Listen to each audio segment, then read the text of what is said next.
신문 이야기 돌직구쇼에 오신 여러분 반갑습니다. 저는 신문 읽어주는 남자 김진입니다. 간밤에 메르스 확진 환자가 5명이 또 증가했습니다. 그래서 총 메르스 확진 환자는 30명으로 증가했고 이 가운데는 3차 감염에 걸린 메르스 확진자가 또 한 명 늘었습니다. 그래서 3차 감염자 사례는 2명으로 늘었습니다. 세계에서 찾아보기 힘든 3차 감염이 대한민국에서 하룻밤 사이에 2명이나 늘어나고 있는 상황입니다. 이와 관련해서 황우여 사회부총리가 전국에 있는 이 경기도 교육관, 교육청들과 만나서 이 메르스와 관련된 비상대책회의를 잠시 후에 열 것으로 예정이 되어 있습니다. 현지 분위기 저희가 잠시 후 전해드리겠습니다. 먼저 오늘자 조간신문 지금부터 저와 함께 하시죠. 동아일보입니다.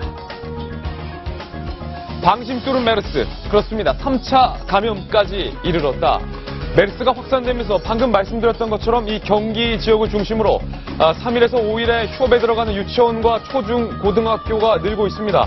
경기 지역의 경우 유치원 57곳, 초중고교 84곳, 특수학교 1곳, 대학교 1곳 등 143곳이 휴업에 들어갑니다. 자, 다음은 한국일보 기사입니다. 자, 한국일보 이면인데요. 문영표 보건복지부 장관이 메르스 환자를 접촉한 병원의 이름을 밝히지 않겠다. 어제 그렇게 입장을 표명했는데 코레일이 메르스 환자 접촉 병원을 이렇게 노출을 해서 파문이 일고 있습니다. KTX 오송역에 붙여진 메르스 예방 지침, 코레일이 직접 붙인 내용에는 경기도와 서울, 충남 지역이 공개됐고 병원도 자세히 공개되어 있습니다. 코레일은 이에 대해서 우리가 붙인 것이 아니다 라고 해명을 하고 있습니다. 앞뒤가 맞지 않는 해명입니다. 다음 신문입니다. 자, 다음은 조선일보입니다. 배기구 없는 최초 환자 병실이 메르스의 사우나 역할을 하면서 이 병원에서 이번 3일 만에 20명이 감염됐다라는 흥미로운 분석 기사가 오늘 실렸습니다. 자세한 내용 잠시 후 저희 돌직구쇼에서 메르스 사우나 이야기 전해드리겠습니다. 다음 신문입니다. 자, 경향신문 1면에 실린 1면 사진입니다. 자세히 보시면 이건희 삼성전자 회장이 삼성 서울병원 병상에서 자가호흡을 하며 누워있는 사진이 어제 공개됐습니다. 자세히 보시면 이건희 회장이 인공호흡기 없이 자가호흡을 하고 있는 건데 이 회장의 모습이 공개된 것은 이번이 처음입니다. 자, 다음 신문입니다. 이번엔 한겨레 신문입니다. 한겨레 신문 2면의 한겨레 그림판을 소개해드리죠. 제목은 각자 고생인데 각하 낙타고기 2번이나 드시고 저번 복통 고열도 혹시 점점점 가라 중동으로라는 글씨를 쓰고 있는 이 박근혜 대통령의 모습지로 낙타가 빼꼼히 보고 있는 그런 한겨레 만평이 실렸습니다. 다음 신문입니다. 자, 이번에 서울신문 사설입니다. 국가 비상사태 안중에도 없나? 그렇습니다. 이번에는 이 새누리당을 향해서 일침을 하고 있는데 계파 갈등 새누리당 국가 비상사태는 안중에도 없다. 친박과 비박계 의원들의 갈등이 다시 수면 위로 올랐습니다. 지난주까지만 해도 새정치민주연합의 갈등, 야당의 난 저희가 수차례 보도해드렸는데 이번엔 새누리당입니다. 그것도 메르스 사태 말이죠. 다음 신문입니다. 중앙일보 1면입니다. 이 내용인데요. 친박계 유승민 물러나라. 공개 요구하고 나섰습니다. 박 대통령과 가까운 새누리당 친박계 의원들이 유승민 원내대표의 사퇴를 공개적으로 요구했습니다. 자, 왜 친박계 의원들은 유승민 원내대표의 사퇴를 이렇게 쌍심지를 켜고 요구하는 것일까요? 잠시 후 저희 돌직구쇼에서 자세한 내용 분석해드리겠습니다. 돌직구쇼는 여러분을 위한 쇼입니다.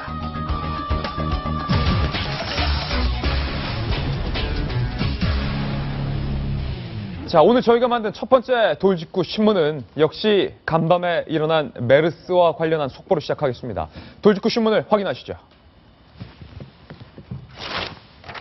메르스 수도권 밖으로 나가다라는 기사가 실렸는데 오늘 조간신문에서 보도하고 있지 못한 내용은 밤사이에 확인된 이 메르스 확진 환자의 증가입니다.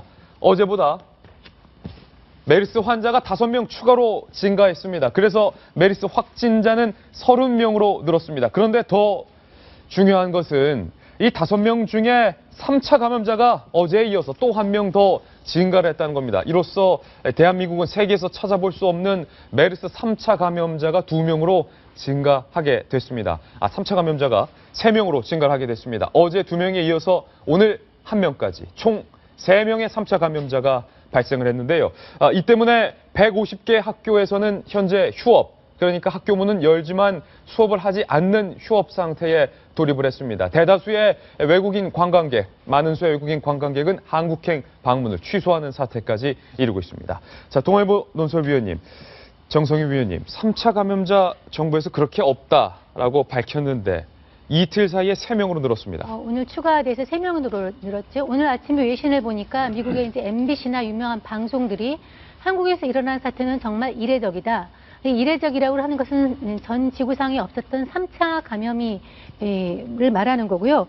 오늘 조간신문들에서 전부 지적하고 있듯이 이런 사태를 키운 이것은 역시 한마디로 정부가 초기 대응에 실패했기 때문입니다. 예. 실패한 증거를 오늘 아침에도 볼 수 있는데요.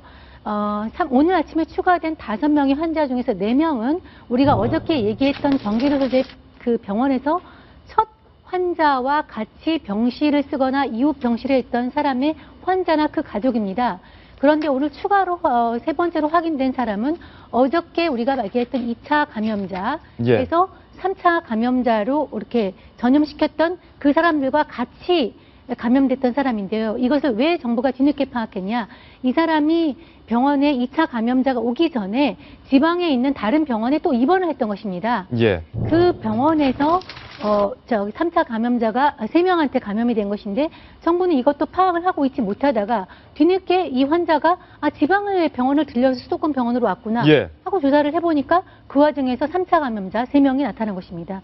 이런 식으로 따지게 되면 사실 얼마나 더 늘어날지 모르는 상황이고요. 다시 한번 이 초기 대응에 실패한 것이 부각이 되면서 결국 이것이 정부가 이게 무능했다 이런 비판으로 확산이 되고 있는 것입니다. 말씀드렸듯이 3차 감염자, 우리 보건당국의 예측을 완전히 비껴간 3차 감염자가 오늘 아침 1명 추가로 늘어서 3명에 이르렀고 150개 학교가 휴업 상태에 들었기 때문에 지금 황우여 부총리가 메르스 발생 지역의 시도교육감들과 긴급 대책회의를 갖고 회의에 임하고 있습니다. 서울청사에서 황우여 부총리가 전국이 아니라 발생 지역, 메르스 발생 지역 시도교육감들과의 대책회의를 열고 있는데요. 현장에 저희 중계 카메라 나가 있는데 현장 그림 혹시 들어와 있습니까?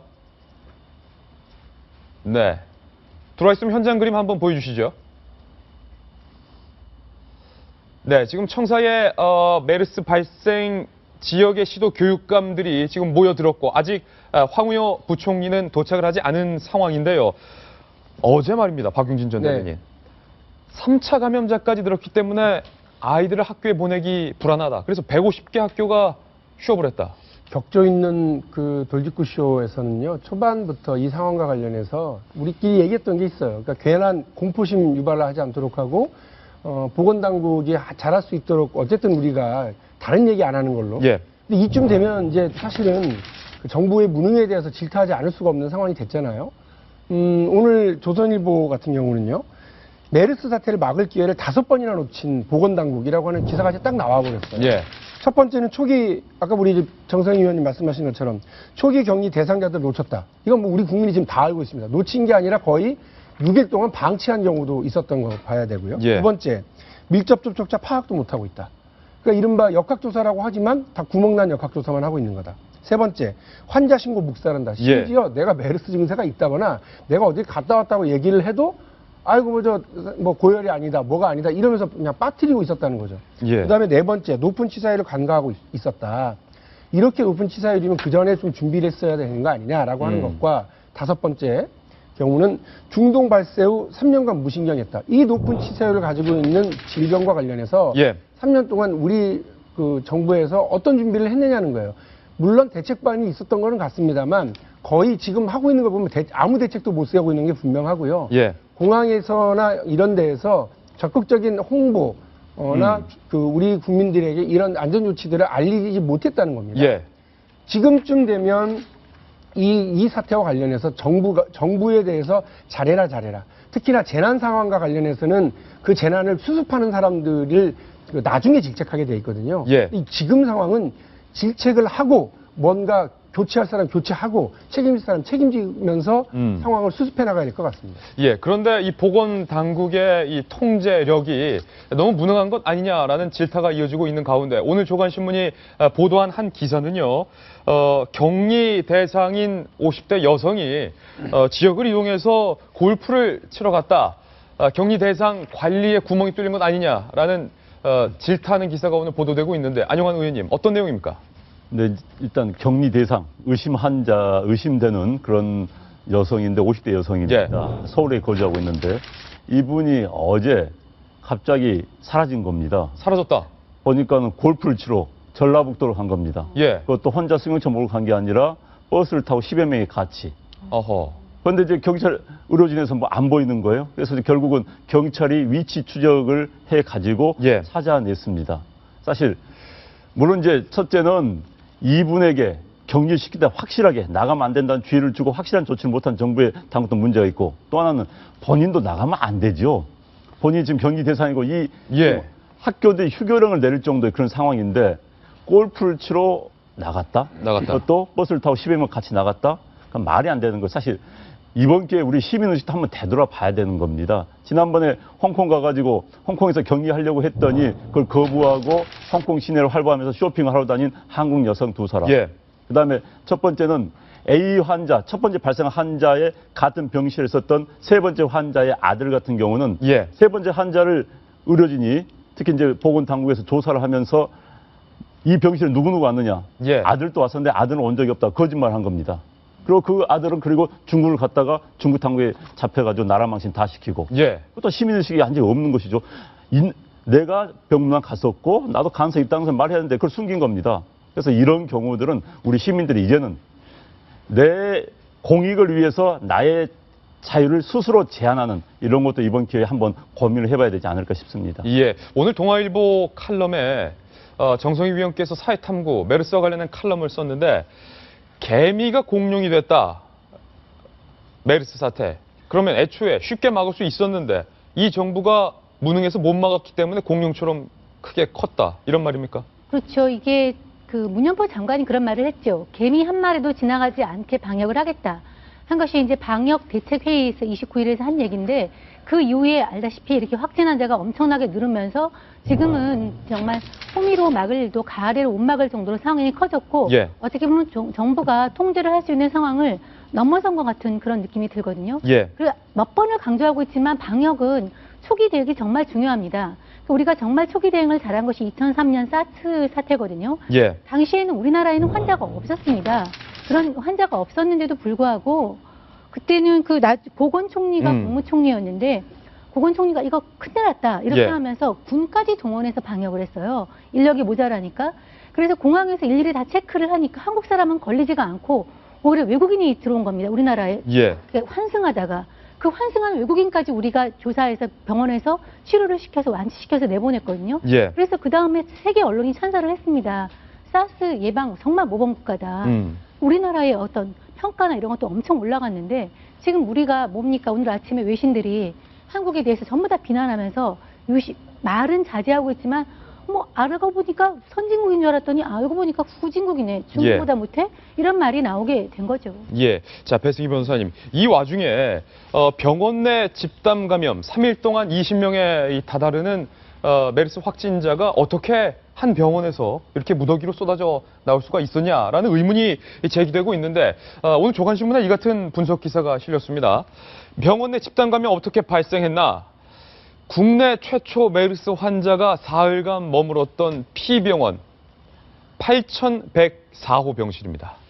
이 8104호 병실에는 기자가 가봤는데 다른 병실과 달리 이 배기구가 없었다는 겁니다. 병실에는 분명히 배기구가 있어야 되는데 알고 봤더니 이 병실은 원래 다인용 여럿이서 쓰는 병실이었는데 그것을 쪼개서 소수 인원으로 쓸 수 있게끔 개조를 한 상황이고 그렇다 보니까 8104호에는 다른 병실과 달리 배기구가 없었다. 그래서 이 첫 번째 감염자의 기침과 첫 번째 감염자의 이 메르스 바이러스가 8104호에 가득 차 있다가 결국에는 8층 전체가 이 메르스 바이러스로 확산이 해서 공기 중에 붕 떠 있는 상태가 만들어졌다. 이런 분석 기사가 실렸어요. 제가 어제 의사분이랑 직접 얘기를 해봤는데요. 이것이 비말 감염인지 혹은 공기 중 감염인지는 확실하지가 않다. 왜냐하면 비말 감염이라는 것도 결국 바이러스는 단백질 덩어리이기 때문에 꼭 물이 있어야 되는 것이거든요. 그래서 이렇게 가까이 얘기하다 보면 제가 말하는데 미세하게 침이 튈 수도 있고 그러면 이거는 공기 중 감염이라고 할지 혹은 비말 감염이라고 할지가 확실하지가 않다고 합니다.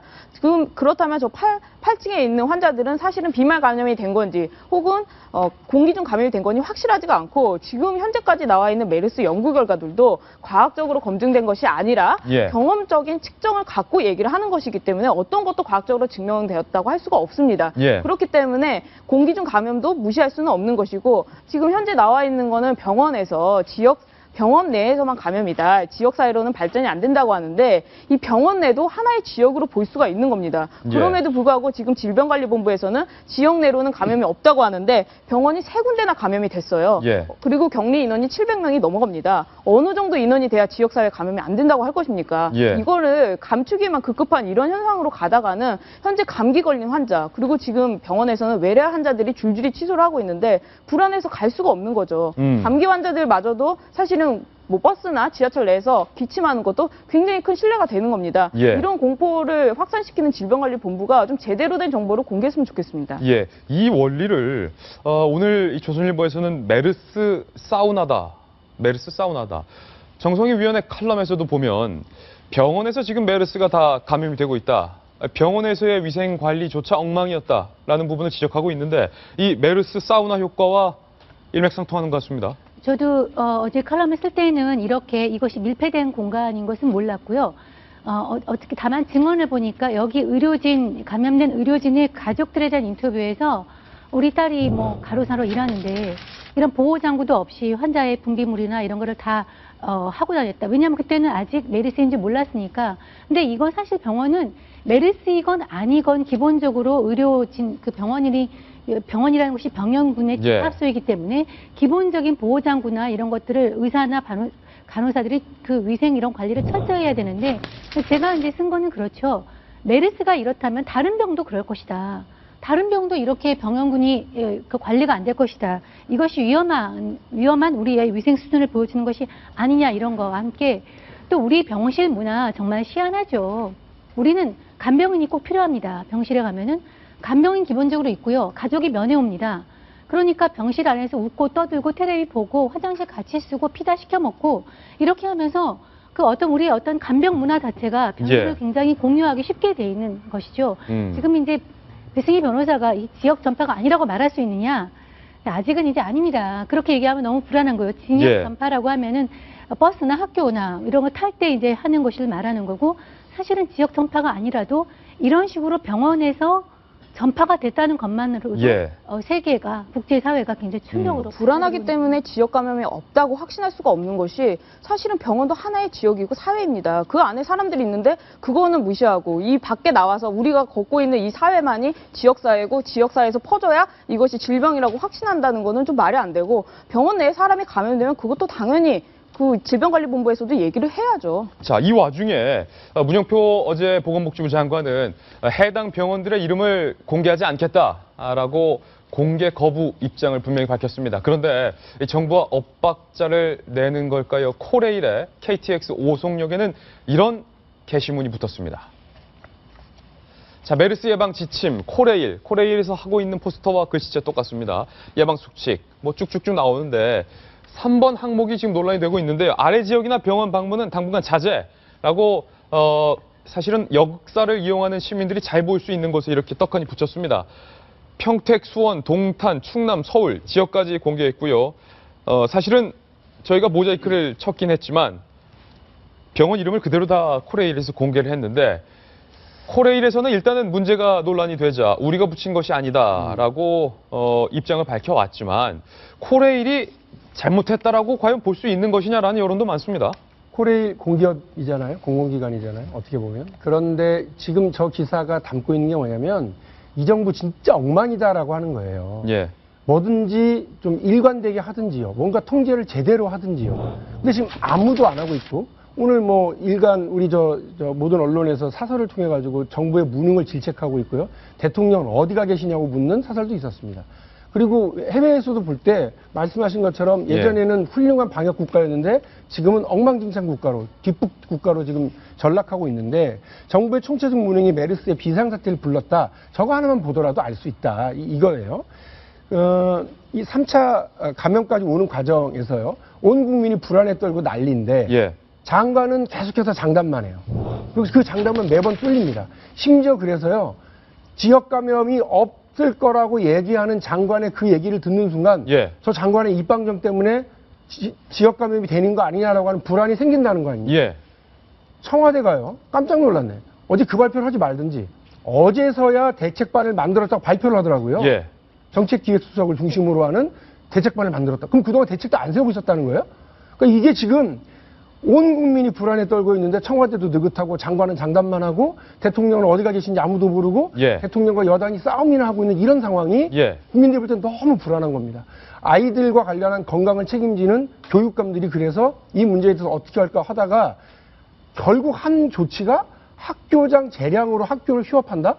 저는 그것도 더 불안해요. 오히려 불안을 증폭시키는 과정이 돼버리는 게 아닐까. 차라리 교육 당국이 정부 당국이 책임지고 휴업령을 내리든지요. 이렇게 써야지 학교가 알아서 교장 선생님이 무슨 판단으로 그거를 휴업을 해가지고 이 상황을 만드는지도 잘 모르겠어요. 그런데 지금 뭐 전체 학교들을 휴업할 필요까지는 아직은 없습니다. 저도 지금 언론들 보면서 본 결과. 그런데 이제 물론 경기도 지역에서는 인근 병원이 지금 뭐 거의 다 드러난 거나 마찬가지지요. 지금 이렇게 보면요. 코레일 게시문에 사실은 병원 이름 다 드러났습니다. 그러다 보니까 이제 경기도 지역 학교들이 학부모들의 그 요구에 따라서 교장의 재량권 하에서 이제 휴업을 하고 있는 것 같은데 뭐 정부 차원에서 지금 전국에 휴교를 내린다는 건 아직은 적절하지 않은 것 같고요. 그런데 이제 기본적으로 이런 질병에서 우리가 정부가 이번에도 매뉴얼이 지금 없는 사회라는 게 다시 한번 보여준 겁니다. 지난번에 세월호 사건 때도 매뉴얼이 없는 사회, 있더라도 지켜지지 않는 사회였는데 이번에도 매뉴얼이 없다는 것이 다시 한번 드러났거든요.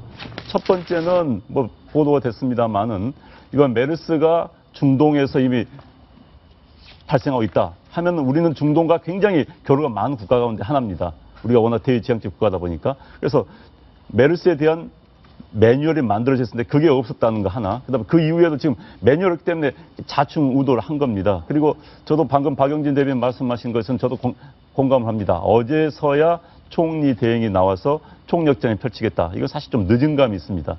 지난주 정도 이미 사실 질병은 초기 대응이 모든 걸 좌우합니다. 초기에 환자를 잡아낸 다음에 그 사람을 확진을 시켜서 격리시키고 그리고 나서 이제 다음 대책을 했는데 거기서부터 늦어졌기 때문에 여기까지 와버린 거거든요. 그러니까 뭐 시작이 반이다가 아니라 초기 대응이 반 이상을 차지하는 것이 그 전염병, 특히 호흡기 관련 질환의 특징인데 그게 늦었다는 거. 그리고 이제 이른바 정부의 총력적으로 나서기로 했다는 것도 어디에서 했다는 것은 굉장히 늦은 감이 있습니다. 그 점에 대해서는 전부 다 아마 할 말이 없을 겁니다. 사실은 지금 새누리당에서 현재 시간에 최고위원 회의를 갖고 있습니다. 이 최고위원 회의에 잠시 후 저희가 관련된 내용을 더 자세히 전해드리긴 할 건데요. 이 메르스와 관련돼서 이재호 의원이 오랜만에 모습을 등장을 해서 조금 전에 발언을 마쳤는데요. 잠시 후 저희가 그 발언 내용 다시 들려드릴 겁니다.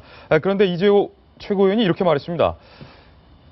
청와대가 세월호 어쩌고 저쩌고 1년 동안 참담했다. 지금 메르스 사태, 이 정부가 계속 헤매는 거다. 전국적으로 확산되고 있지 않느냐. 첫 번째 환자가 사망하는 날, 청와대는 과연 무엇을 했느냐. 국회법 얘기하지 않았냐. 정부가 이러고도 양심이 있느냐. 메르스는 뒷전이고 당청 간에 내분이나 일으키고 정부가 생각이 있느냐. 하고 싶은 말이 있으면 메르스 끝나고 얘기하고 대통령은 어디 갔느냐. 이런 질타를 지금 내놨는데 사실 오늘 조간신문 사설을 보면요. 메르스 환자가 사망하던 날 대통령은 어디 있었나 라는 기사도 실렸습니다. 정 의원님, 이게 무조건 대통령을 탓하고 보는 그런 기류는 아닌 것 같습니다. 사실 첫 번째 환자가 이재호 의원의 말대로 사망하는 날 박근혜 대통령은 국회법에 대해서 질타를 하고 여야를 싸잡아서 비판을 했지 메르스에 대한 구체적인 대책을 진두지휘하진 않았거든요. 그러니까 국민들이 메르스에 대해서 가지고 있는 불안감과 지금 또 드러나고 있는 진실 이런 거에 대해 이런 거와 청와대 지금 이재호 의원은 참 대통령을 비난을 했지만 국회도 저는 마찬가지로 생각합니다. 국회와 정치권 이런 것들 이런 분야에서 국민들이 느끼는 불안감에 대한 감도가 엄청 떨어지는 것이죠. 또 뭐 일각에서는 뭐 메르스는 메르스지 정치인이면 정치인으로서 할 일을 해야 된다. 뭐 가뭄이 일어났다고 국회의원이 거기 가야 되냐 이런 얘기 하는 사람도 있지만은 지금 그런 것은 지금 이 국면의 심각성을 정말 모르고 하는 얘기다. 라고밖에 볼 수가 없습니다. 사실은 이 상징적인 조치거든요. 예를 들어서 이런 사태가 났다 그러면은 대통령이 예를 뭐 그런 그 병원을 방문을 한다든가 질병관리본부를 방문을 해서 상징적으로라도 진두지휘하면서 총력 대응하고 일하는 사람들 격려하고 그다음에 내가 앞장서서 막겠다 이렇게 얘기를 하면 국민들이 얼마나 안심을 하겠습니까? 그런데 대통령의 관심은 그야말로 여당 원내대표를 떨어뜨리고 지금 죽이기 위해서 가는 것이 아닌가 하는 얘기가 나올 정도로 국회법, 사실 국회법이라는 것이 중요하죠. 중요한 의제입니다. 그렇지만 사실 대다수 국민들하고는 전혀 상관없는 문제거든요. 이런 것에 지금 가 있고 국민들은 그야말로 좀 유언비어 단속한다고 하는데 그 유언비어들이 국민들이 알 수 있는 정보예요. 그런 걸 보고서 병원은 어디고 어딘 가지 말고 어디는 휴교해야 되는 이렇게 보면 어떻게 보면 정부가 반 통제를 놓고 있는 그런 상황이죠. 제가 방금 이렇게 줄글로 불러드렸는데 직접 한번 들어보시죠. 조금 전 새누리당 최고회의에서 이재호 최고위원이 말한 내용입니다.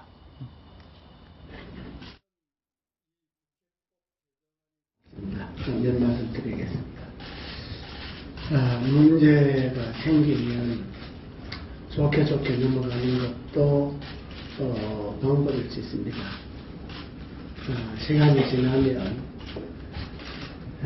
지나간 것이 아무런 의미가 없는 글을 또 상당히 오기도 합니다. 그러나 자꾸 일어나는 몇 가지 상황에 대해서는 좀 문제를 정확하게 짚고 넘어갈 필요가 있다 이런 생각이 들어서 제가 나왔습니다. 물론 제가 말씀드리는 것이 뭐 다 옳다거나 뭐 그런 건 아닙니다. 견해가 다를 수도 있습니다. 저는 정치인으로서 제 견해를 말씀드리겠습니다. 첫째로 최근 청와대가 하는 일들에 대해서 보면 나는 정말 이 정부가 생각이 있는 정부인지 의심이 들 때가 많습니다. 불과 1년 전에 세월호 침몰 사태가 일어났을 때 그때 정부가 허둥대고 청와대가 제대로 방향을 못 잡고 그 결과 1년 후 지금까지도 우리는 세월호 문제에 시달리고 있습니다. 그때 국민들이 참담한 심령 그걸 우리는 다시 한번 생각해 봐야 합니다. 그런데 불과 1년 지나도 메르스 사태에 대해서 지금 언론 보도에 보면 발생한 지 2주가 다 돼갖고야 관계장관 일을 처음 했다는 거 아닙니까? 이게 이미 5월 20일 날 이게 확정 관계는 났는데도 정부는 계속 허둥대는 겁니다. 발표하는 것마다 잘못되고 3차 감염은 없다 했는데 3차 감염이 보이는 것 아닙니까? 지금 전국적으로 확산되고 있는 것 아닙니까? 사람이 죽어갔습니다. 첫 번째 환자가 죽는 날 청와대는 뭐 했습니까? 국회법 못 받아들이겠다고. 환자가 죽어나가고 환자가 늘어나는데 청와대는 뭐 했습니까? 당정청 협의가 할 필요가 있냐? 자, 이 부분인데요. 박용진 대변인. 이재호 의원이 대통령을 강하게 질타했습니다. 메르스와 관련해서 첫 번째 환자가 사망하는 날 청와대는 뭐 했냐? 국회법 얘기하지 않았냐?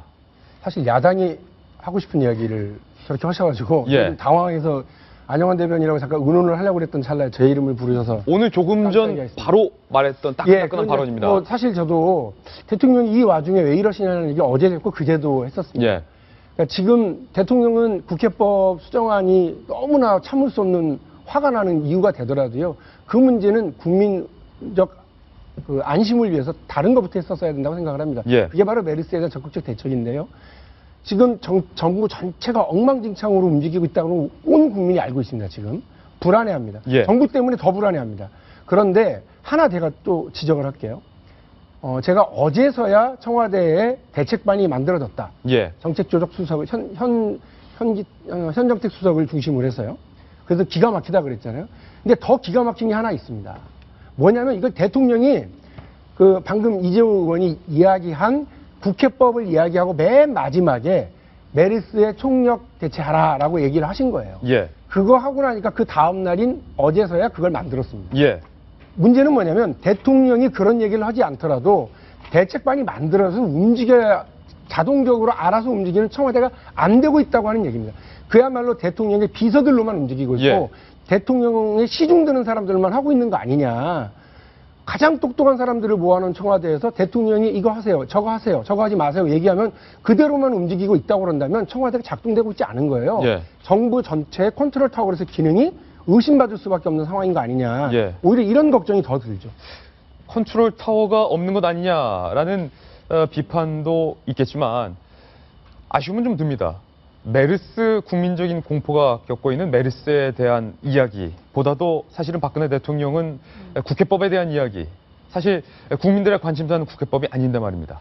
그러니까 국민들의 관심은 국회법이 아닌데 여야 의원들은 왜 이렇게 국회법에 관심이 많은지 모르겠어요. 예. 그렇기 때문에 박 대통령이 화답하듯이 얘기를 한 거죠. 국회법에 대해서는 불편하다라는 심정을 얘기했던 거고 마치 또 그때 메르스 관련해서 문제가 나온 것인데 저는 여야 의원들이 문제다. 그렇죠. 이거 국회법에 대해서는 당연히 여야가 책임을 져야 되죠. 근데 저는 이재호 의원의 얘기를 들으면서 예. 무슨 생각이 들었냐면 참 이분도 탁상 공론에서 벗어나질 못했다. 예. 사실은 저 최고위원회의에서 뭘 얻겠습니까? 대책이라는 것 나오지도 않을 것이고 본인들은 여야 내에서도 당 내에서 심지어 당 내에서도 이 국회법에 대해서는 뭐 합헌이냐 위헌이냐 논의가 있는데 무조건 대통령을 향해서만 대통령 잘해야 된다. 대통령 예. 뭐 했냐. 세월호 때도 대통령 뭐 했냐. 다 같이 노력을 해야죠. 국민을 위한 사람들이라면. 대통령은 행정부의 수장이잖아요. 그래서 대통령에 대해서도 사실은 비난의 여지가 없지는 않습니다. 예. 이 부분에 대해서는 총리도 지금 부재이고 그렇기 때문에 제대로 된 대책을 못하는데 그거에 대해서 무조건 비난할 것이 아니라 같이 예. 좀 힘을 써서 국민을 위해서 좀 뭘 했으면 좋겠어요. 예.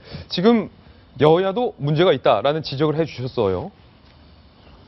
네, 문제 분명히 있습니다. 이건 제가 뭐 정치권에 몸 과거 담았었고 지금 약간 담고 있지만은 욕먹어 쌉니다. 욕먹어 솔직히. 싸다. 예, 왜냐하면 청와대도 욕먹어 쌉니다. 예.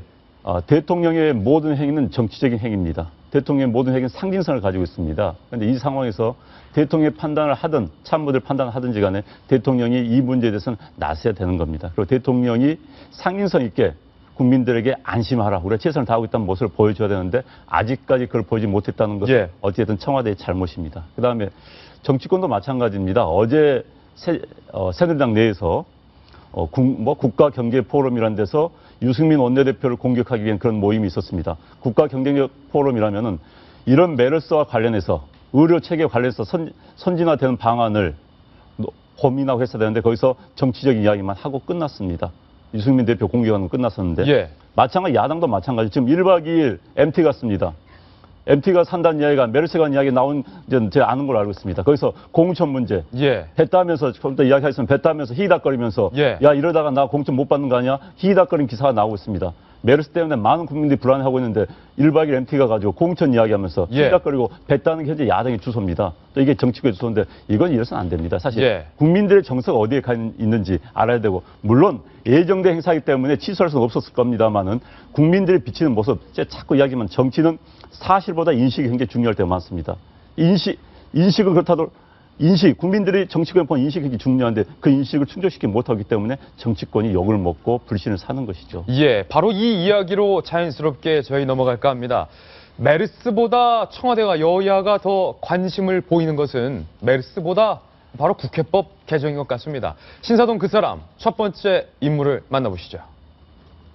그 한 가운데 놓인 인물은 바로 샌드위치 유승민 원내대표. 이런 표현이 적절할 것 같습니다. 샌드위치 유승민.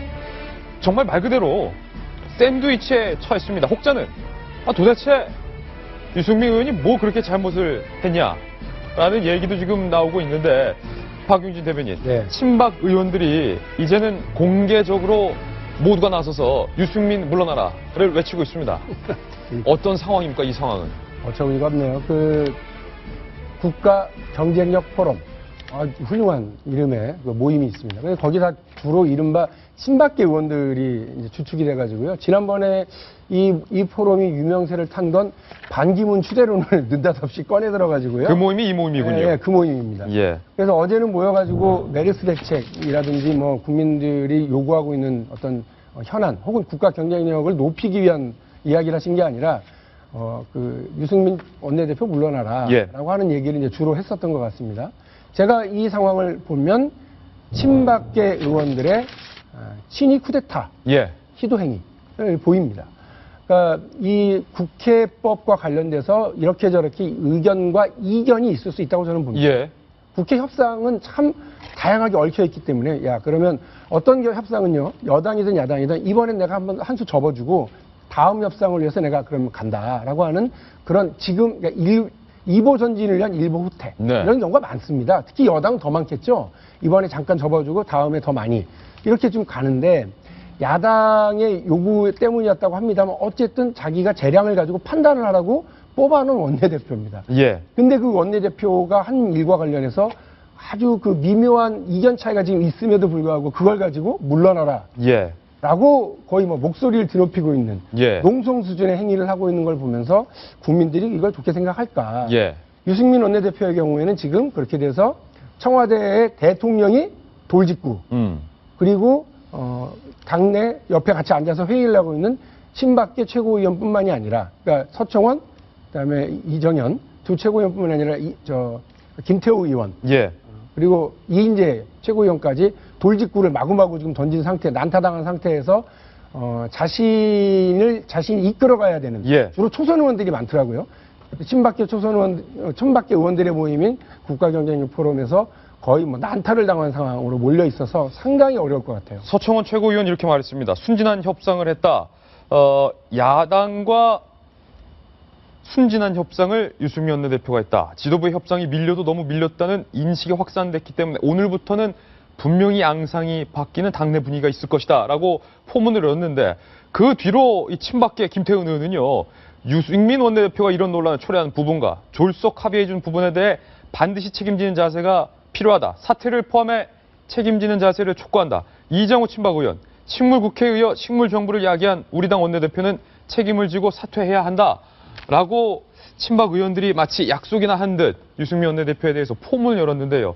정성희 위원님, 이 비판이 유승민 의원에게 가혹합니까? 아니면 비판받아도 마땅한 상황인 겁니까? 굉장히 저는 가혹하다고 생각합니다. 가혹하다. 네. 근데 이제 이게 중요한 거는 어저께 같은 이제 중요한 날에 이렇게 경쟁력 포럼에서 했는데 저는 이게 분명히 친박계 의원들의 이런 해도는 청와대와의 사전 교감이 있었다고 보거든요. 예. 그래서 일관되게 그 전날에는 김태호 의원이 얘기했고 어저께 포럼에서는 3명이 쏟아낸 것은 이 사태 국회법 파동을 수습하는 대통령이 거부 의사를 받았기 때문에 수습하면서 이제 없었던 것으로 만드는 과정에서 야당과 합의했던 사람이 책임지는 모습을 보일 수밖에 없고요. 예. 이것은 분명히 아까 얘기했던 청와대 의중에 실린 것이기 때문에 예. 결국은 모양새가 국회법으로 야당과의 그 합의에 대해서 책임진 모양새로 하지만 결국은 청와대가 유승민에 대한 그동안의 원내대표에 대한 불만과 예. 이런 것을 이번 기회를 통해서 표출하면서 결국 찍어내기 하기 위한 수순이 아니겠느냐 이렇게 볼 수 있을 것 같습니다. 예, 배승희 변호사님. 저는 이 논란에 대해서 유승민 의원이 비난받을 만하지 않았나 싶습니다. 그동안 증세 논란도 그렇고 사드 문제도 그렇고 굉장히 당청 간에 소통이 안 됐고 심지어 원내 안에서도 소통이 잘 안 됐어요. 김용남 의원 같은 경우에는 유 원내대표가 의원총회에서 말하는 것과 정작 갖고 오는 야당과의 협상 결과가 매번 다르다라고 비난을 하고 있는데 실제로 원내대표라면 원내의 의견을 하나로 모으는 역할을 해야 되는데 그런 역할 제대로 하지도 못하고 자기 이미지 쌓기 위해서 당과 청의 의견을 조율하지도 못하고 좀 뭔가 이런 튀는 행동을 하는 것이 저는 유승민 원내대표가 과연 원내대표로서의 역할을 제대로 하고 있나 항상 좀 의문이었습니다. 역시 또 친박계 의원들 사이에서도 이 부분에 대해서 좀 지적을 하는 것 같고 이번에 청와대가 이런 불편한 심기를 드러내면서 좀 수면 위로 드러나는 게 아닌가 생각이 듭니다. 자, 그런데 김무성 대표는 조금 다른 이야기를 했습니다. 오늘 조금 전 열린 새누리당 최고위원회의에서 김무성 대표는 이렇게 말했습니다. 법사위는 분명히 위헌이 아니라고 판단을 했었다. 새누리당도 강제성 없다는 전제하에 본회의 통과시켰다. 우리 당의 친박 비박은 없다. 오직 우리만 있다. 라고 사실은 이 메시지를 보면 야당을 향해서 하는 메시지인 것으로 보이고 또 이른바 친박 의원들을 향해서 유승민 원내대표는 잘못 없다. 다 같이 이야기해놓고서 왜 친박 의원들 딴말하냐. 라는 메시지를 던진 것으로 보이지만 제 눈에는요, 김무성 대표의 이 메시지가 오늘 박근혜 대통령을 향해서 던지는 것 같아 보이는데, 안용환 의원님. 일단 당을 수습할 필요가 있다는 차원에서 한 이야기인 것 같습니다. 위헌 여지가 없었다는 게 현재 논란은 정부의 시정적 요구가 강제성이 있다 없답니다. 강제성이 있으면은 위헌이고 없으면은 위헌이 아닌 것으로 지금 헌법학계 보고 있습니다. 그렇기 때문에 여당에선 당시 이제 당내 율사들, 변호사 출신들을 모아놓고 회의를 했습니다. 하니까 상당수가 이건 강제성이 없다. 그러면 위헌의 소지가 없다고 했기 때문에 결정했다는 이야기입니다. 법사위 내에서도 그런 식으로 이야기를 했다는 것이죠. 그런데 이제 지금 야당에서는 이정걸 원내대표가 강제성이 있다. 그리고도 또 위헌이 아니다. 이렇게 주장을 하고 있는 거고요. 청와대는 여당과 야당의 목소리를 맞춰라. 이런 이야기고. 그런데 이제 김무성 대표 입장에서는 이런 뭐 논란을 떠나서 유승민 대표가 지금 하차하는 것도 굉장히 부담이 될 거고 또 이거와 말미암아 또 이와 관련돼서 당내에서 싸움이 일어나는 것도 원치 않을 겁니다. 그렇기 때문에 유승민 대표와 현재 이른바 친박으로 분류되는 분들을 껴안고 다독거면서 가야 되는 그런 굉장히 곤란한 입장 속에서 이런 이야기가 나온 것 같고요. 일단 김무성 대표 입장에서는 어찌 됐든지 간에 지금 이 문제가 원활하게 수습돼서 수습이 안 되면 당내 내부는 치달을 경우에는 상당히 여러 가지면 힘들어집니다. 그래서 그런 이야기가 된 것 같고 그런데 이제 지금 유승민 원내대표의 그 입장에서 본다면은 할 이야기는 좀 있지요, 충분히. 유승민 원내대표의 쪽의 이야기를 취재해보면 상당히 억울하다라는 심경을 밝히고 있습니다. 왜냐하면 원내대표로서 사실은 연금법, 대통령이 그렇게 강조해서 너무나도 재촉해서 타협할 수밖에 없는 상황에서 타협했더니 왜 이제 와서 모든 책임을 나한테 전가하냐 이런 얘기를 하는데요. 그렇죠. 이제 그 당시에 이제 양자택일을 할 수밖에 없었습니다. 자꾸 이야기하지만 국회 선진화법 때문에 야당이 반대하면 아무것도 못합니다. 그런 상황에서 자 공무원 연금 개혁법을 통과시키느냐 마느냐가 핵심이고 통과시키려면 야당의 주장을 들어줄 수밖에 없는 겁니다. 그렇다 보니까 공무원 연금법을 통과시키기 위해서는 야당의 주장을 들어줬다는 게 유승민 대표 이야기일 수밖에 없는 거고요. 이에 대해서 청와대에서는 아니 공무원 연금법을 포기하더라도 국회법 개정안 통과시키 없다는 이야기 했다는 거고 유승민 대표는 이를 또 전달 안 했다는 건데 어찌됐든 유승민 대표는 저 내용을 최고위원회에 다 보고를 했다는 겁니다. 다 보고했다. 보고를 했기 때문에 최고위원회에서 이미 다 수긍을 하지 않았느냐. 사실 그렇죠. 그렇죠. 이제 와서 또 무슨 소리냐라는 게 유승민 대표 이야기인 것 같고 어찌됐든 커뮤니케이션은 좀 문제 있었던 것 같고 그다음에 국회법 관련해서 결국은 공무원 연금법안을 통과시키냐 마느냐가 핵심 주제입니다. 그리고 또 하나는 저는 이제 이런 생각은 합니다. 이게 국회법 개정안이 통과되더라도 정부가 곧 마비되지는 않습니다. 왜냐하면은 국회법 개정안에서 정부의 시행령을 고치도록 하기 위해서 국회가 요구를 하려면은 여야가 합의가 있어야 됩니다. 그런데 현재 국회에는 여당이 다수당입니다. 그래서 정부의 시행령 개개안에 대해서 야당이 아무리 고치자고 하더라도 여당이 그냥 무시하면은 고칠 수가 없는 겁니다. 그렇기 때문에 이것 때문에 국정이 마비되거나 이런 우려는 없고요. 이제 앞으로 결국 이건 행정권과 입법권의 그러니까 정부와 국회 간의 그 대립 구도의 큰 틀에서 이해하는 게 나을 것 같습니다. 제 말이 이 말입니다. 그러니까 아무것도 뭐 아닌 거를 가지고 왜 대통령이 침소봉대해서 그 국정 마비되게 생겼다 막 이렇게 하고 온 친박계 의원들이 들고 일어나서 이러느냐. 뭔가 이제 정치적인 뜻이 있고 뒷계산이 있는 거죠. 그럼 이렇게 묻겠습니다. 유승민 너무 싫다. 뭐 박윤 대변인. 박근혜 대통령은 왜 이렇게 유승민 원내대표를 싫어하죠? 뭐 일단 처음부터 이분이 되기를 원치 않았잖아요. 이주영 장관이 관두기하고 내보냈는데 똑 떨어졌죠. 그리고 이분이 박근혜 대통령이 증세 없는 복지를 하겠다고 호언장담을 했는데 증세 없는 복지는 거짓말이다. 이렇게 얘기해 버리셨죠. 그리고 나서 대통령에 굳이 발맞춰 가지는 않겠다고 하는 소신을 보였다고요. 이와 관련해서 제가 한 말씀을 드리면 어제 이제 나온 얘기입니다. 어제 오늘 나오는 얘기가 청와대에서 분명히 의사를 전달했다. 국회법은 안 된다고 얘기했다. 전화를 했다. 그런데 통과시켰다. 너무 괘씸하다는 거예요. 아니, 대한민국 국회가 청와대에서 전화 오면 그 뜻대로 가야 되는데요. 대한민국의 여당 원내대표가 청와대 비서실장이나 수석 정도가 전화해가지고 이거 스톱하십시오. 그럼 스톱해야 됩니까? 한참 진행되고 있는 여야 협상이라는 게 있고 방금도 얘기하셨습니다만 최고위원 안에서도 보고 다 하고 요청 열어서 보고해서 박수 받고 위임 받아가지고 밀어가고 있는 거를 청와대에서 띡 전화해서 각하께서 원치 않으십니다. 이러면 안 해가는 거예요? 각하가 원하십니다. 그러면 법안 만들어내는 자판기인가요? 저는 이게 말이 안 되는 일을 지금 청와대에서 우리는 얘기했는데 안 듣네, 괘씸하네, 관둬야 되겠네 이렇게 얘기하는 겁니다. 제가 자칫 잘못하면요 여기서 유승민 원내대표 절대 물러나지 마십시오.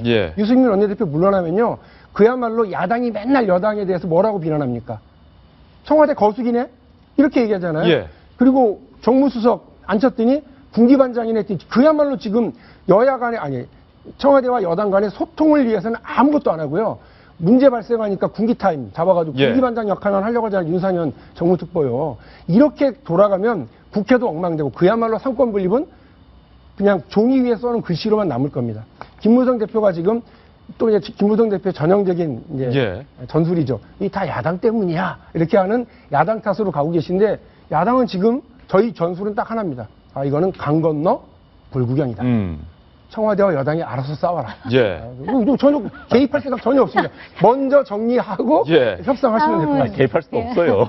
아니 사실 싸움은 야당이 붙여놓고 지금 아니, 안 붙였습니다. 하고 있는데 사실은 어저께도 제가 얘기했지만 대통령의 이렇게 그 어떤 시행령에 대한 집착은 그럴 만한 근거가 있습니다. 한 3년간 대통령이 국회에 대한 어떤 입법을 안 해주는 것 때문에 예. 전국이 풀어갈 수 없다는 것이 있었고 지금 야당이 얘기하는 것이 국회법 그 관련된 시행령 중에서 문제 삼고 있는 거 11개? 14개? 14개입니다. 교훈노제법과 예. 시작해서 누리과정법법 해가지고 이런 거를 보면은 청와대는 이런 의심이 있는 거예요. 야당이 이제 법 때문에 못하는 것인데 시행령까지 마음대로 해가지고 사실상 국정을 농단하려는 거 아니냐, 마음대로 못하려는 거 아니냐. 예. 쉽게 말하면 야당이 집권하는 거 아니냐. 예. 시행령을 마음대로 하면 정부를 마비시켜서 사실 본인들이 의도하는 형식으로 끌고 가는 것이 아니냐. 대통령이 도대체 뭘 할 수 있느냐 하는 그런 이런 걱정을 하는 가운데 유승민 원내대표가 하필 야당에게 그렇습니다. 합해줬다 이런 예, 거죠. 예, 그렇죠. 예. 국회 선진화법 때문에 야당의 반대로 아무것도 못합니다. 정말 이거 아까는 걱정 안 해도 된다더니 또 그러면요. 아니요. 우리 계속- 다른 그런 게 행정을 할 수가 없기 예, 때문에 논의가 아까 하신 말씀 대통령으로서는 예. 시행령을 이용해서 정치 행위를 행정을 할 수밖에 없는 게 현실입니다. 그래서 예. 대통령 우려할 수밖에 없어요. 그 점이 있습니다. 사실 우려할 수밖에 없어요. 그거. 그런데도 드는 생각은 이 메르스 때문에 하룻밤이 지날수록 사망자가 나오고 확진자가 늘어가고 3차 감염까지 발생하는 이 마당에 청와대와 집권 여당이 꼭 이 문제 갖고 싸워야 하느냐. 그 점에 대해서는 좀 동의할 수 없는 것 같습니다. 여당의 내분 상황 저희 전해드렸고요. 이번에는 야당 이야기를 할 건데요. 야당으로부터 이런 초대장이 날라왔습니다. 자, 메르스가 창궐하고 있는 이 상황에 야당은 개파 문제 끝장 토론 안내장이 왔는데요. 6월 2일에서 3일 양평 가나안 농군학교. 이거 예전에 박근혜 대통령이 한번 소집했던 데인데 개파 문제 원탁 토론 산행 농장 1국이 3대 지침 셀프 감금, 휴대전화 셀프 수거, 면회, 외출, 외박, 셀프 금지, 이른바 워크숍을 간 건데 저 중에서 휴대전화는 메르스 사태 때문에 다시 의원들에게 돌려줬다고 합니다. 자, 야당의 이야기 저희 다음 도집구 신문에 준비되어 있습니다. 만나보시죠. 새정치 개파 청산 1박 2일 워크숍을 간 건데요. 안녕한 의원님. 네. 워크숍에 대해서도 이런저런 이야기가 많습니다만. 글쎄요, 뭐 여유가 있는 건지 감이 없는 건지 잘 모르겠습니다. 예. 예, 지금 때가 어느 때인데 1박 2일 가가지고 거기가 뭐 그림이 화면에 나옵니다. 여기 보면은 뭐 문재인 대표랑이 배 따고 있죠, 배 따고 있어요. 예, 지금. 배 따고 있죠. 배에 속가네 여기. 농촌이 일손도 없죠. 예, 지금 메르스가 이러는데 지금 뭐 배 따고 한가하게 웃으면서 뭐 기념 촬영하고 있을 때가 아닐 것 같은데 아무튼 예. 여유 있는 야당의 모습입니다. 그래서 이제 물론 본래 예정이 돼 있었지요. 예정이 되어서 지금 방금 소개해 주신 것처럼 양평에 있는 가나안 농군학교에 가서 1박 2일 지금도 아마 하고 있을 겁니다. 어제 시작했기 때문에 지금도 마무리 토론을 하고 있지 않을까 싶은데 뭐 토론의 주제는 뭐 아래서부터 위로의 리더십, 예. 당원과 국민 중심의 당, 야당다운 투쟁성 회복 등 이 주제를 가지고 지금 논의를 하고 있다고 합니다. 메르스 예. 대책은 물론 없습니다. 그런데 여기가 진짜 당의 단합을 위해서 참석해야 될 분들이 빠졌어요. 안철수 전 대표, 김한길 전 대표는 빠졌습니다. 빠졌군요. 김한길 전 대표는 오늘 또 병을 이유로 빠졌습니다. 예. 지난번에 문재인 대표가 원탁회를 소집했을 때도 병을 이유로 빠졌는데 김한길 대표 요즘 마음이 안 좋아서인지 굉장히 몸이 안 좋으신 것 같습니다. 그래서 예. 빠졌고요. 그래서 어찌됐든 130명 가운데 한 20명이 빠졌는데 20여 명의 상당수는 이른바 친노가 아닌 비노 분들이 빠졌다. 그렇기 때문에 실질적으로 당의 단합을 도모하려던 워크숍의 의미가 퇴색됐다. 예. 이런 지적이 나오고 있다고 합니다. 그렇군요. 자, 야당의 워크숍 장면 저희가 취재했습니다. 직접 한번 들어보시죠. 그 다음에 이제 요걸 잘라야 돼요, 요거를. 이렇게 되고, 그다음에 여기는 엄청 많다. 아우 씨. 친노? 누구야 지금? 혁신도 솎아내거나 잘라내는 작업인데 어떻게 보세요 지금? 약한 배를 잘라내니까 꼭 내가 나를 자르는 것 같아요. 자, 지금 야당 인사들의 자주 섞인 농담. 배를 솎아내야 되는데 친노 솎아내는 거 아니냐. 내가 나를 잘라내는 것 같다. 박지원 의원의 이 조크도 있었는데 머리 쳐든다고 다 잘라내야 되냐. 배 솎아내기는 공천 물건이냐. 머리 솎아내냐. 그러니까 야당 의원들의 머릿속에는요. 물론 이 김한길, 안철수 두 분은 오지 않았지만 메르스 국면에 메르스가 없고 이 공천 관련한 생각만 현재 지금 가득한 것 같습니다. 그 밑에 있는 장면 한번 다시 볼까요? 문재인 대표와 이정걸 원내대표 이렇게 굉장히 화난 모습으로 배를 솎아내고 있는 모습인데 이분들의 이 속마음에는 모두 다 공천이다. 정성희 의원님 어떻습니까? 사실 이 가나안 농군학교의 그 김용기 장로가 거기 가면 써 있죠. 일하지 않는 자 먹지도 말라. 그래서 지도부가 어저께 식당에 혁신하지 않으면 싫으면 말하지도 말라. 예. 이렇게 현수막을 놓고 워크숍을 했다고 합니다. 그런데 이제 그 전에 우리가 혁신위원장이 얘기를 했죠. 이 혁신 중에 혁신은 공천이다. 그래서 공천에서 누군가를 이렇게 인적 혁신을 하지 않으면 어렵다는 것을 사람들이 다 갈고 이제 워크숍에 갔으니까 사실 혁신하기 위한 여러 가지 뭐 개파 문제, 예. 그다음에 리더십 문제, 뭐 당원 중심의 조직을 혁신하는 문제 여러 가지가 있지만 이 사람들의 머릿속은 다 그건 몇 가지고 필요한 거는 결국 내가 살아남느냐. 예. 내가 저 배가 될 것인가, 솎아내는 배가 될 것인가, 남는 배가 될 것인가, 여기에 예. 가 있는 거죠. 그러니까 쉽게 말하면 이렇게 어저께 혁신 그 워크숍을 했지만 새정치연합의 앞날인과 혁신이 쉽지 예. 않을 거라는 걸 예고하는 것 같습니다. 예, 사실은 배승희 변호사님, 2주 전만 해도 여당이 강 건너서 불구경하고 있는 상황이었고 야당은 정말 호떡집에 불난 상황이었는데 2주가 지난 어제 오늘은 상황이 좀 바뀌었습니다. 여당 내의 분란 상황을 야당은 지금 강 건너에서 지켜보는 좀 느긋한 입장인데 어떻습니까? 그 강 건너도 딱히 좋은 것 같진 않아요. 강 건너도 좋은 것 같지 않다. 국민들 입장에서 볼 때는 그쪽이나 이쪽이나 뭐 비슷한 것 같은데 네. 지금 새정치연합에서 항상 공격한 것이 세월호 때 도대체 대통령 뭐 했냐 이거였거든요. 예. 근데 본인들은 지금 메르스 사태 났는데 지금 저기서 뭐 하냐 이런 비난을 똑같이 받을 수밖에 없습니다. 특히 문재인 대표는 저번에 재보선 이후에 지고도 뭐 보좌진들 체육대회 때 뭐 고무신도 던지고 아무 생각이 없었죠. 근데 지금 또 여기 와서도 친노, 비노 뭐 이런 얘기만 하고 있으니 국민들 눈에 과연 야당이 야당으로서 보이겠느냐. 예. 아무것도 보이지가 않는다. 특히 저는 저 인터뷰 중에 민병대 의원 있잖아요. 예. 사실은 저 홍준표 의원이 진 것이 저 바로 민병대 의원입니다. 예. 그렇기 때문에 좀 사실 저는 굉장히 좋지 않게 생각하고 있는데 이분도 가서 하는 얘기가 지금 저분이 저기서 정책 관련해서 담당을 하고 있는 걸로 알고 있는데 지금 워크숍 가서 저런 얘기 할 때는 아닌데 좀 정책을 잘못 짜신 건 아닌가 생각이 듭니다. 예. 어떻습니까, 박용진 대변인? 사신방송 금지합시다.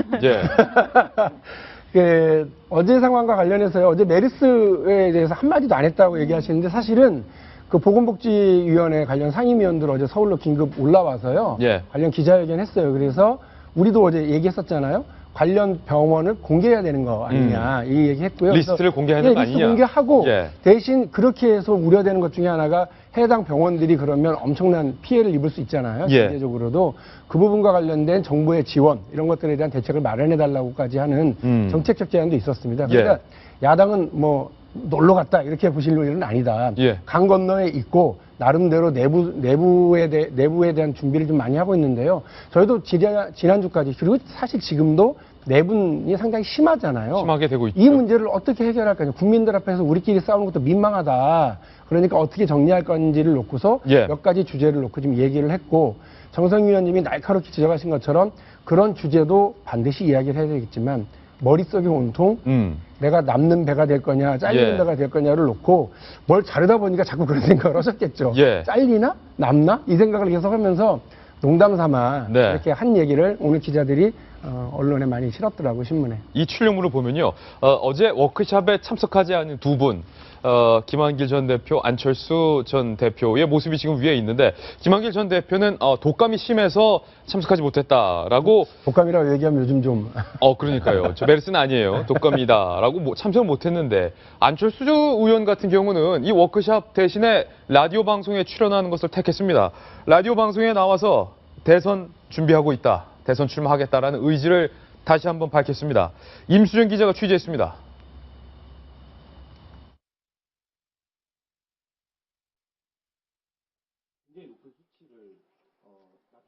자, 안철수 의원이 가만히 멈춰 있네요. 임수정 기자입니다.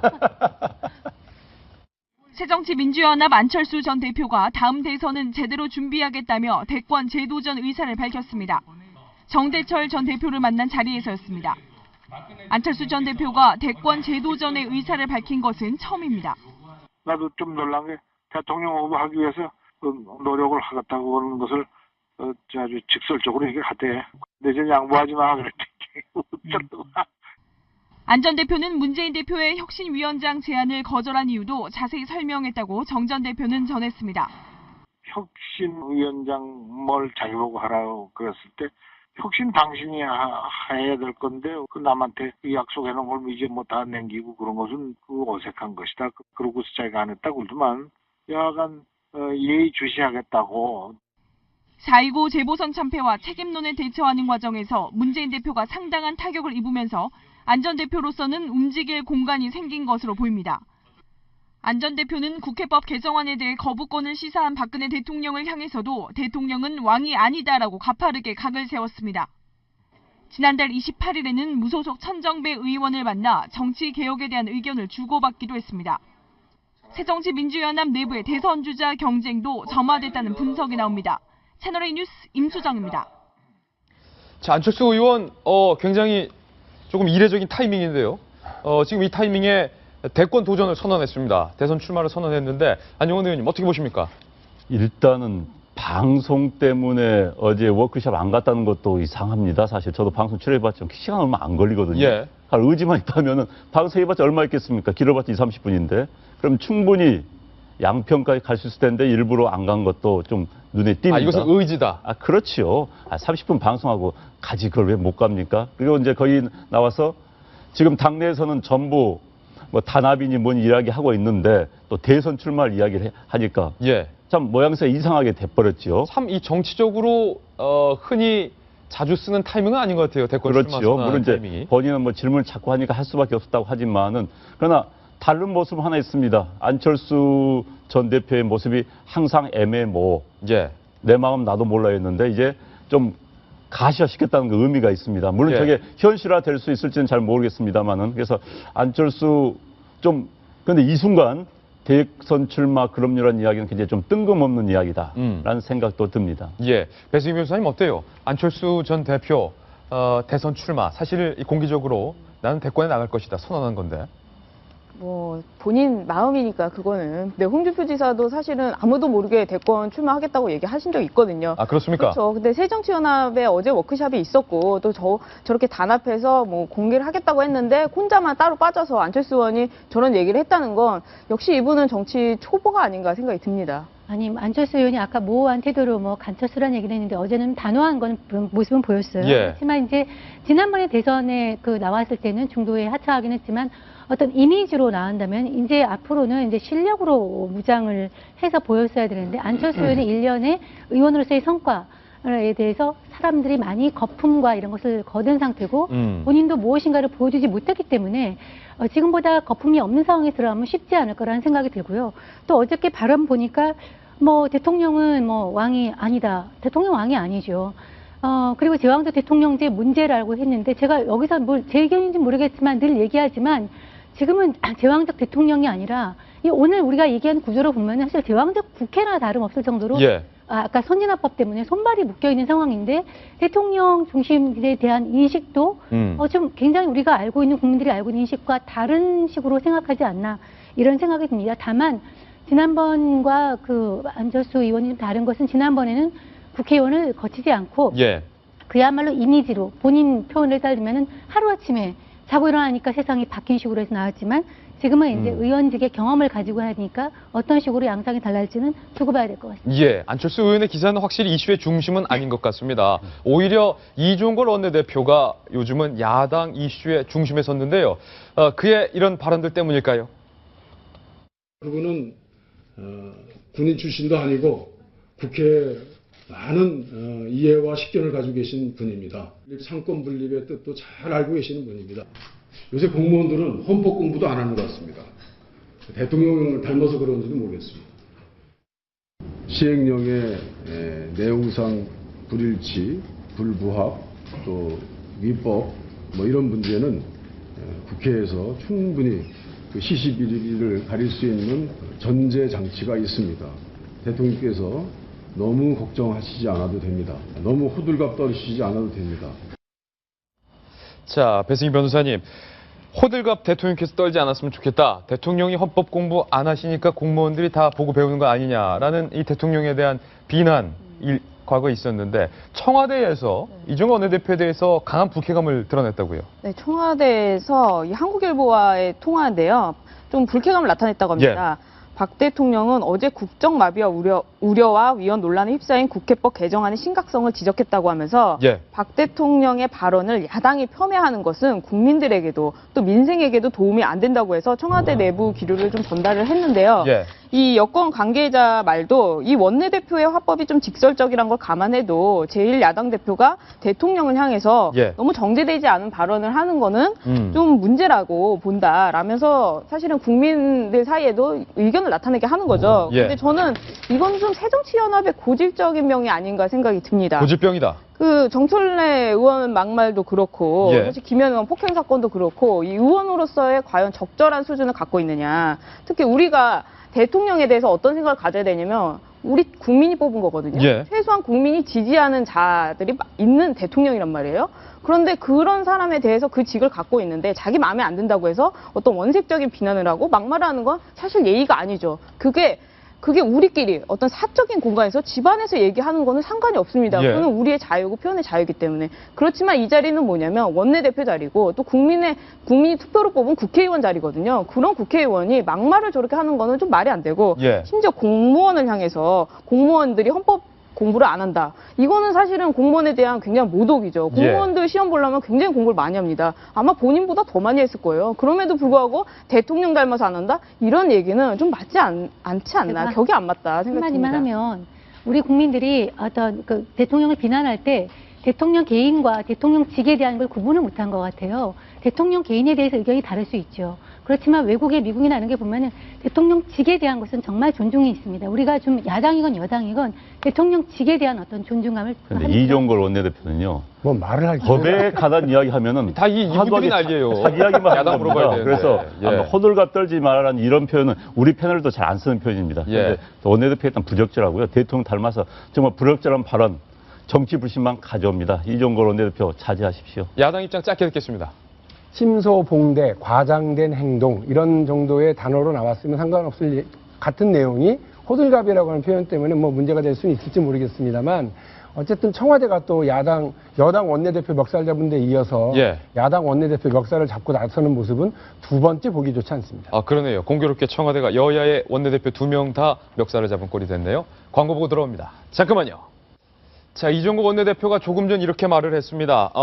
야당의 워크숍 산행을 마치고 내려와서 호들갑이라고 청와대에서 불편한 심기를 나타냈는데 호들갑 떨라는 말은 사실 혼란스럽게 하지 말라는 순수한 한국말이고 이쁜 말이다. 말에 집착하지 마시고 메르스 국민이 불안했던 혼란스러운 상황, 이 상황에 집착해서 국민의 생명과 건강을 지켜주시면 좋겠다라는 입장까지 밝혀왔다는 점 생방송으로 전해드리겠습니다.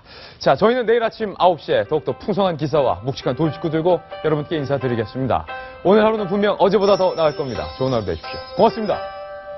Why do birds suddenly appear every time